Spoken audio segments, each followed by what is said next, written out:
I touched down in London, my mental phrase book loaded with what I thought was the absolute cutting edge of cool, contemporary English slang, utterly convinced I was about to blend seamlessly into the local chatter.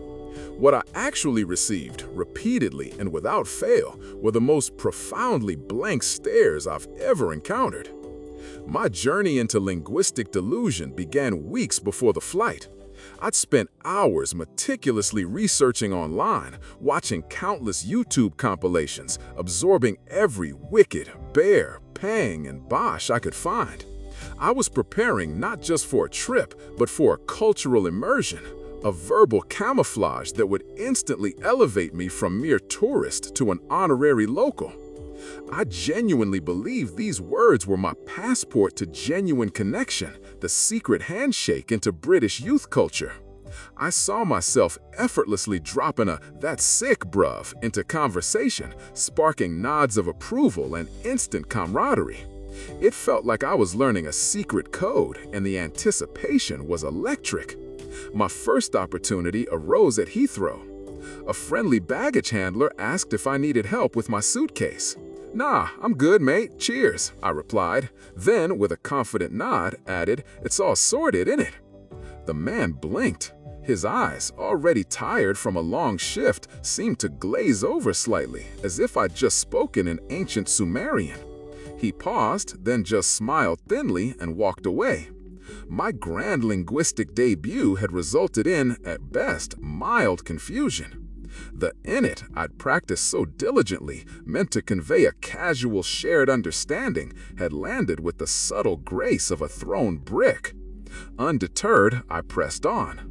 Later that day, exploring Borough Market, I spotted a particularly vibrant street art piece.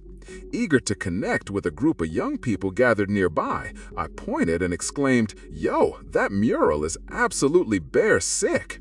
The word bear I understood to mean very, and sick as cool or impressive. Two of them exchanged a look that clearly communicated, "What is this guy on about?" One girl actually started to move away, visibly uncomfortable. The other, after a beat, just offered a pitying smile and mumbled, "Right, yeah." It was a complete faceplant. My carefully constructed cool had deflated like a cheap balloon, leaving behind only an awkward silence. This wasn't just about using the wrong word, it was about the feel of the word.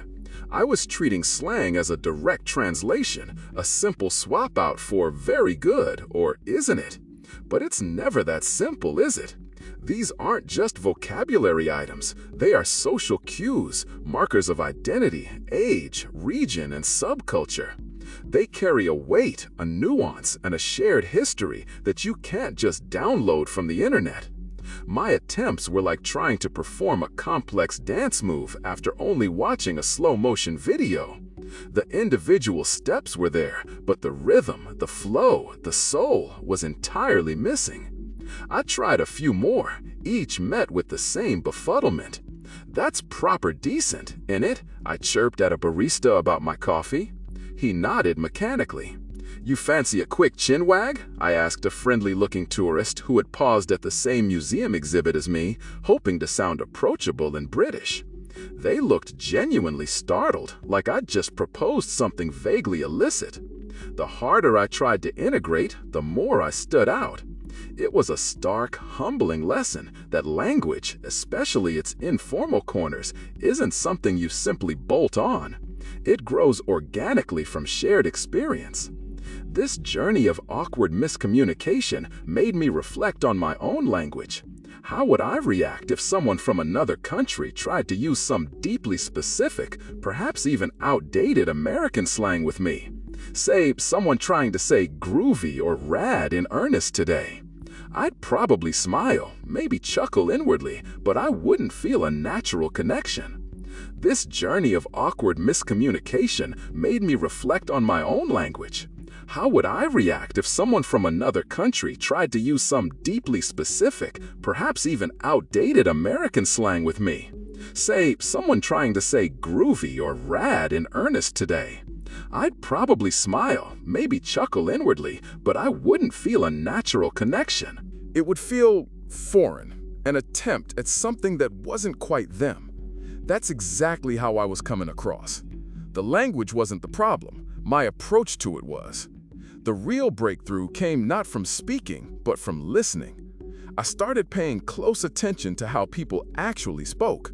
Not the curated internet phrases, but the quick, almost invisible exchanges in queues, on buses, in pubs. I noticed the subtle intonations, the speed, the context. I heard cheers used for everything from thank you to goodbye, delivered with a specific casualness I could never have learned from a list. I observed how often people actually used in it, and it was far less frequent and much more organically placed than my research suggested. It wasn't about the words themselves, but the invisible threads of meaning connecting them. What does this tell us about communication beyond just slang? It hints at a deeper truth. Language is a living, breathing entity, deeply intertwined with identity and community. It's a powerful reminder that true connection isn't about mimicking, but about genuinely listening and observing. It's about being present enough to pick up the unspoken rules, the rhythm of a place. Have you ever found yourself in a similar linguistic pickle abroad, trying your best to fit in, only to find yourself completely misunderstood? If so, tell us about your most memorable language mix-ups in the comments below. We've all been there, and your story might just make someone else feel a little less alone.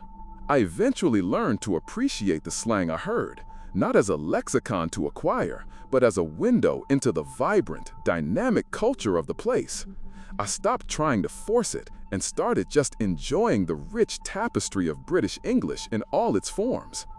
There's a certain joy in just letting the local dialect wash over you, understanding it not as a challenge, but as an experience. It's a wonderful reminder that every place has its own voice, its own distinct way of painting the world with words. This deeper understanding goes beyond just words. It's in the cadence of everyday conversations, the comfortable silences, the unspoken assumptions that make a local joke truly land. It's a feeling you get when you stop straining to translate and start to simply listen to the music of a language. I remember the moment I finally understood a particular British euphemism that had completely flown over my head for weeks.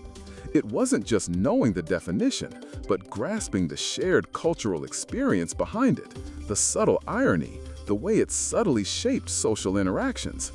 That small revelation made me realize how much we miss when we only focus on the dictionary meaning. This journey isn't just about learning another language, it's about peeling back layers of a culture, allowing it to slowly reveal its true colors. Sometimes it takes those initial awkward blank stares to truly open our eyes to the nuances we'd otherwise overlook. Have you ever experienced a moment like that, where something clicked and you suddenly felt like you truly understood a piece of local culture through its language? If so, share your aha moments in the comments below. I'm genuinely curious to hear what unlocked a deeper understanding for you. Because it's in those revelations, however small, that we truly connect. We begin to see how language isn't merely a tool for exchanging information, but a lens through which an entire community views the world. It frames their humor, their frustrations, their very identity. And the beauty of travel, I found, is getting to try on those different lenses, even if just for a little while. It's an invitation to expand our own understanding, to stretch our perception of what's normal or right.